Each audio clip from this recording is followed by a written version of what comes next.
সদ্য শেষ হওয়া 2024-25 আইএসএল ইন্ডিয়ান সুপার লিগের ব্যক্তিগত যে পুরস্কারগুলো দেওয়া হয়েছে, কে বা কারা পেল সেই নিয়ে আজকে বিস্তারিত আমি একটু আলোচনা করব। আপনারা একটু মন দিয়ে শুনে নিন।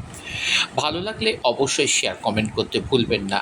তাহলে চলুন সময় নষ্ট না করে তাহলে আজকে মূল কথাতে ফিরে আসি।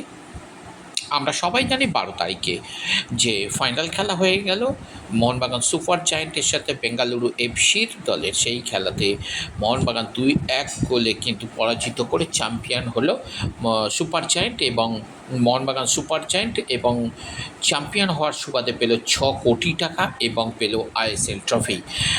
অন্যদিকে রানার্স আপ বেঙ্গালুরু এফসি, তারা রানার্স হয়ে পেল 3.5 কোটি টাকা।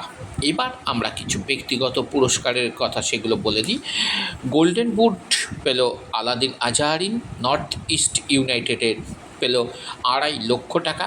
গোল্ডেন গ্লাভস পেয়েছে বিশাল গাইড মোহনবাগান সুপার জায়েন্টের এবং 2.5 লক্ষ টাকা। গোল্ডেন বল পেয়েছে আলাদিন আজহারিন, নর্থ ইস্ট ইউনাইটেডের 2.5 লক্ষ টাকা ব্যক্তিগতভাবে এরা পুরস্কার পেয়েছে। এছাড়া উদীয়মান খেলোয়াড় হিসাবে ব্রাইসন ফার্নান্ডেজ 4 লক্ষ টাকা পেয়েছে।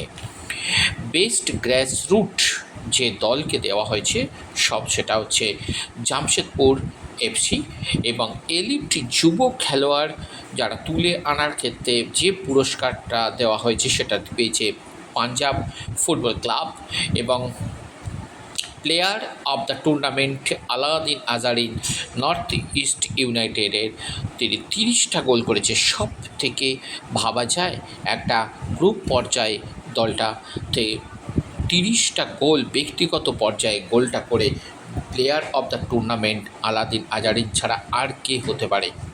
তাহলে এই পর্যন্ত আপনাদেরকে বলে দিলাম কারা ব্যক্তিগতভাবে কে কী পুরস্কার পেয়েছে। যদি ভালো লাগে অবশ্যই একটা লাইক শেয়ার কমেন্ট করতে ভুলবেন না, এবং আমি আরও নিত্য নতুন এই ধরনের খেলা সংক্রান্ত যখন ভিডিও দেব আপনারা অবশ্যই সেটা একটু দেখে নেবেন। আপনারা আমার পাশে থাকবেন।